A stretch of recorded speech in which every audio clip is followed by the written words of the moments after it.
So can a project like this move the needle when it comes to the need for more affordable housing? Joining us to discuss that is Tom Davidoff in Vancouver. Tom is the director at the UBC Centre for Urban Economics and Real Estate. Tom, thanks so much for making time for us.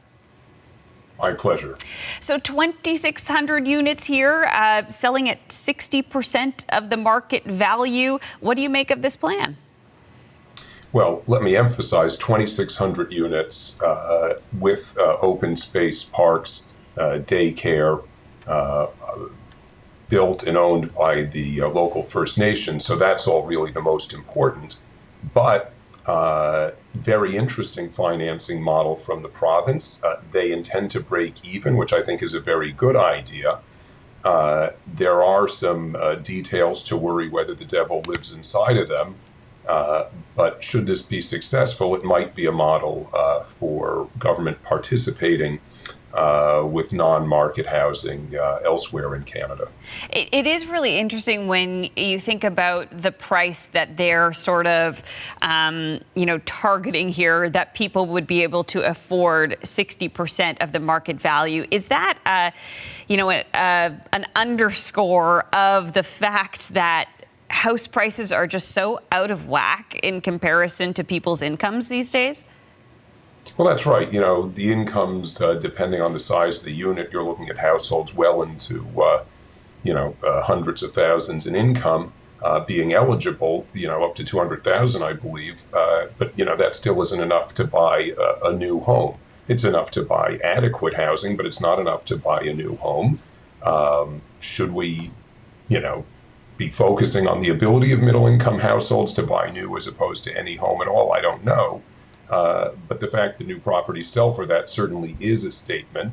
These are just condos, not necessarily luxury bonanza homes. The luxury is getting to have a roof over your head in Vancouver. Sarah mentioned as well, the possibility here that this could be a template that other cities, other regions look at. Where else do you think it would work? Does it just depend on, I guess where the money is in terms of a province being willing to pitch in? Well, the fundamental idea here is the reason people can't afford their own home in its entirety is because when you buy a home, you're buying not just this year's rents. Effectively, you're buying the rents from now until almost forever. This is a 99-year lease that's being acquired. And people may be able to afford 25, 30 years of rent mortgaging today. They've got the down payment, the ability to service a mortgage, but maybe not 100% of all those future rents. And hey, if you get into this, you've taken a big step towards limiting your exposure to increases in rents and prices over time.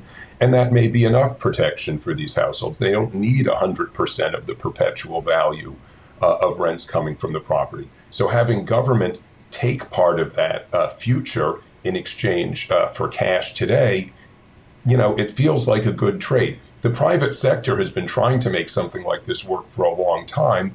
And I think it's failed for a reason, which is these contracts are hard to write. You worry that the tenants will only sell when prices fall. When prices appreciate, they're just going to ride it out for 25 years, and then they only owe 1.5%. So I am concerned that the way the contract's written, the province may not break even, but the province is going to lose all the money. And I do think this will be a valuable demonstration project, both for the public sector partnering with nonprofits, but also hopefully for the private sector to see how well this contract does or doesn't perform. Yeah, it'll definitely be one to watch to just see how this model plays out.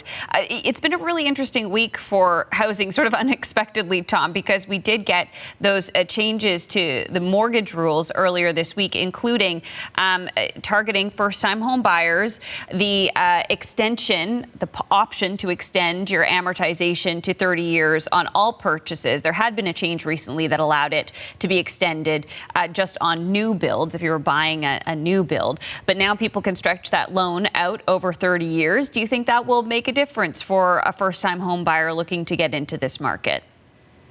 I think it'll make some difference in terms of affordability. The complication is when you extend the amortization period of the loan, the same payment can support a larger mortgage, and so the potential buyer can offer more for a property. The good news is if you've got a bunch of first-time buyers competing against investors or trade-up buyers, this gives them the opportunity to possibly outbid the competition and get into the market, which the government considers a priority, and that's not crazy.